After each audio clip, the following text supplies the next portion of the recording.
वाले इस प्रतियोगिता के अध्यक्ष सदस्य और मेरे मित्रों, मैं आपको रक्षाबंधन के बारे में कुछ जानकारी बताने वाला हूँ। रक्षाबंधन पर बहन अपने भाई को राखी बांधती है और भाई अपने बहन को सदैव साथ रहने का और रक्षा करने का वचन देता है। ये परंपरा हमारे भारत में बहुत प्रचलित है और है श्रावण पूर्णिमा की बहुत बड़ी त्यौहार है। आज ही के दिन यज्ञोपवीत बदला जाता है। रक्षाबंधन अर्थात रक्षण का एक अनोखा रिश्ता, जिसमें बहन अपने भाई को राखी बांधती है, जिसे हम दोस्ती का धागा भी कह सकते हैं। अंग्रेजी में यह नाम तो अंग्रेजी में रखा गया है लॉकडाउन, लेकिन रक्षाबंधन तो पहले से ही था। इसलिए रक्षाबंधन ऐसा त्यौहार है जब सभी बहनें अपने भाइयों के घर जाती हैं। मैं तुम्हारी रक्षा करूंगी, तुम मेरी रक्षा करो। और ये कोई ज़रूरी नहीं है कि वे उनके अपने सगे भाई हो वह अन्य किसी को भी राखी बांधकर बहन का रिश्ता निभाती है। तो ये प्रथा देश की काफ़ी प्रचलित है और ये श्रावण पूर्णिमा का बहुत बड़ा त्यौहार है।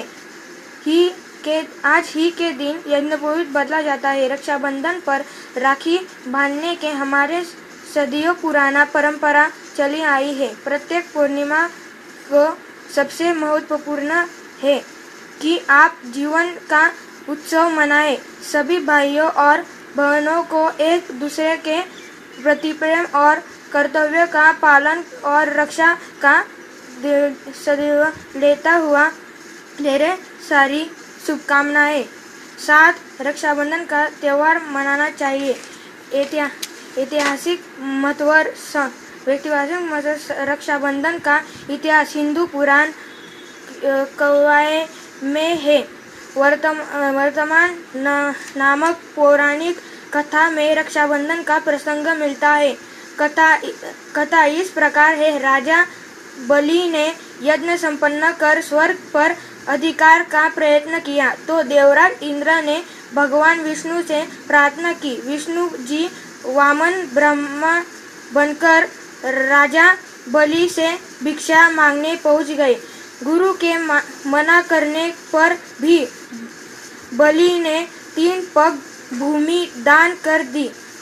वामन भगवान ने 3 पग में आकाश, पाताल और धरती नाप कर राजा बलि को रास्ता भेज दिया। उनके अपनी भक्ति के बल पर विष्णु जी से हर समय अपने जी इससे चिंतित हो गए। नारद जी की सलाह पर लक्ष्मी जी बलि के पास गई और रक्षा सूत्र बांधकर उसे अपना भाई बना लिया। बदले में वे विष्णु जी को अपने साथ ले आई। उस दिन श्रावण मास की पूर्णिमा थी। इतिहास में राखी के महत्व के अनेक उल्लेख मिलते हैं।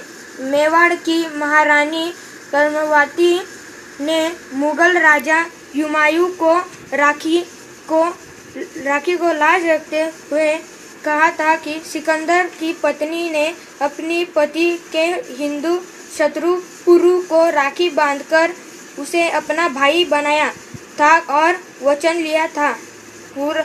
पुरु ने युद्ध के दौरान हाथ में बंधी राखी का और अपनी बहन को दिया हुआ वचन का सम्मान करते हुए सिकंदर को जीवन दान दिया था। महाभारत में भी रक्षाबंधन के पर्व का उल्लेख है। जब युधिष्ठिर ने भगवान कृष्ण से पूछा कि मैं सभी संकटों को कैसे पार कर सकता हूँ, तब कृष्ण ने उनकी तथा उनकी सेना की रक्षा के लिए राखी का त्यौहार मनाने की सलाह दी।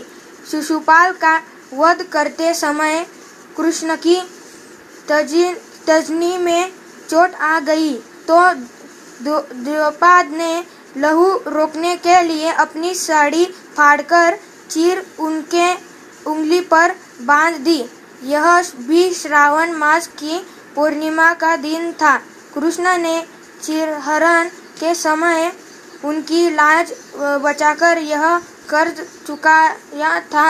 रक्षाबंधन के पर्व में परस्पर एक इसकी रक्षा और सहयोग को भावन लाज रखते हुए उन पर आज यह त्योहार हमारी संस्कृति की पहचान है और हर भाई को इस त्योहार पर गर्व है। लेकिन भारत में जहाँ बहने के लिए इस विशेष पर्व को मनाया जाता है, वही कुछ लोग ऐसे हैं बहने को गर्भ में मार देते हैं। आज कोई भाइयों की कलाई पर राखी इसलिए नहीं होती क्योंकि उनके माता पिता ने उनकी बहनों को दुनिया में आने ही नहीं दिया। यह बहुत ही शर्मदायक बात है कि जिस देश के कन्या भ्रूण हत्या के मामले समान आते हैं, यह बहुत शर्मदायक बात है। विविध शास्त्रों में यह उल्लेख है, कन्या भ्रूण हत्या के मामले समाने दिए। अगर हमने कन्या भ्रूण हत्या पर जल्दी ही कोई ध्यान नहीं दिया तो देश में लिंगोत्पात और तेज से घटने और समाज असंतुलित होने लगेगा। आखिर में आपको मैं इतना ही कहना चाहता हूँ कि किसी के जख्म पर चाहत से पट्टी बांधकर अगर बहनें नहीं होगी तो राखी कौन बांधेगा। जय महाराष्ट्र।